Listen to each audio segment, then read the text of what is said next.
everybody. We're working together. I've lost track of days, so it's in the third week, though. I Yep. know what week it is. Week 3. We got the puppies here with us. Yes, because everybody likes little puppies. We have weathered the tornado, and we're in one piece. That was kind of exciting.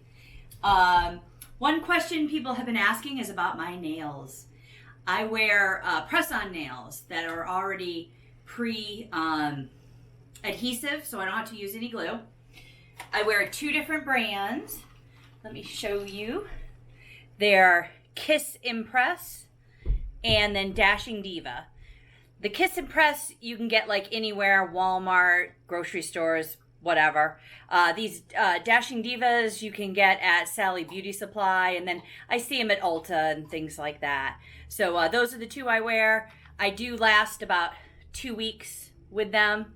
And then when I want to take them off, it's just warm water that takes them off. You don't need acetone or anything like that. So usually I just take a bath and submerge my hands for a couple of minutes, and they come off really easy. But I love them, and do dishes, do everything with them, and they stay really nice. So those are my nails.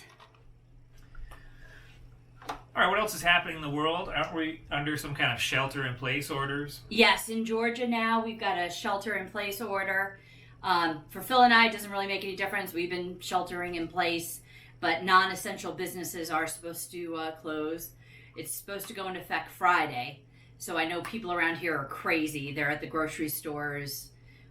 You're still going to be able to go to the grocery store, so I don't know why people are freaking out, but it just seems like people freak out now. So we listened to the governor's speech about it yesterday, and one of the things that I heard, one of my takeaways, he said that based on analysis of coronavirus cases and its growth, it's predicted to peak, at least in Georgia, maybe in the U.S., I'm not sure, around April 23rd. No, that is Georgia, not... Okay, so that's Georgia. Yeah. Around April 23rd. If people do shelter in place and keep staying apart, so we can't, increase the infection rate. So now, just because it peaks doesn't mean, everything's good.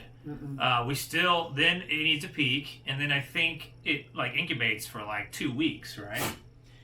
The coronavirus. So then add another couple weeks, and then for good measure, I would even add another couple weeks after that.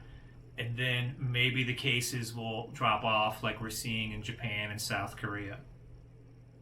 Yes, Dr. Smith. There we go.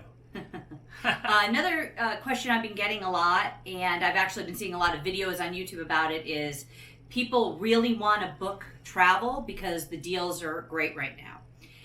And my attitude on that is if you have the extra cash and you don't mind it being tied up for quite a while, there are some great trips out there that you can book. The only thing to keep in mind is just because you're getting a great deal for June, July, doesn't mean that if those trips get canceled or you choose not to take them and you switch to another time, you're going to be paying the difference in the rates at that point that you actually do travel. So today I was watching a video and the girl was really excited to book Hawaii because right now rates at the more high-end resorts were coming down. And that's great, but if you don't go in June and you end up going in December, trust me, you're going to be paying the difference between those. So if you book a hotel for 2 months away and the hotel cancels because they have to, and then what will they do? Will they refund your money, or will they honor the price, the low price? No, they're not going to honor the low price. So they will refund your money and or move you to another date. You'd pay the difference, and they might offer you some incentive to keep that booking with them. Who knows what that's going to be? But a good example right now is anybody who had booked a Disney trip in Disney World, just for instance, and it was between March 1st and the end of March, and it got canceled because Disney, of course, is closed.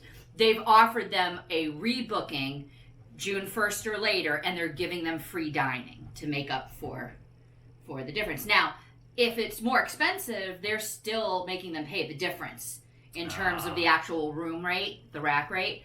But they're getting dining. So that dining is a way of saying thank you for keeping the booking with us.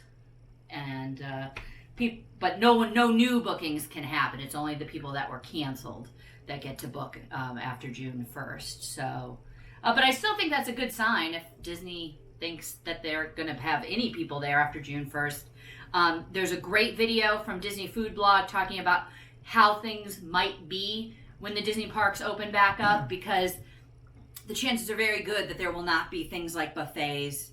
Chances are very good that the characters, you're not going to be able to touch the characters or hug the characters and then have every other kid hugging them afterwards. So things are going to be different. And for people who have gotten to travel with your children and gotten to see that joy of the child just being so happy of seeing Mickey Mouse and getting a great big hug, you've been very lucky.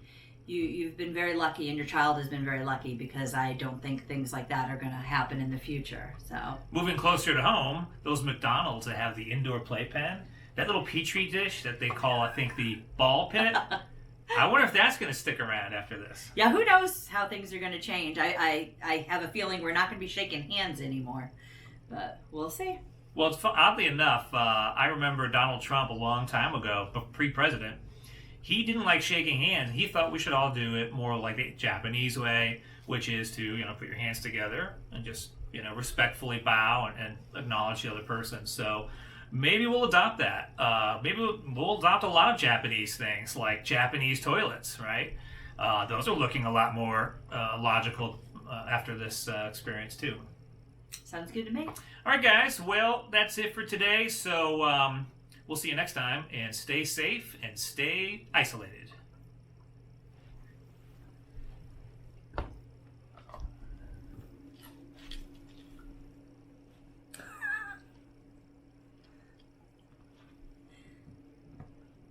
Little shop.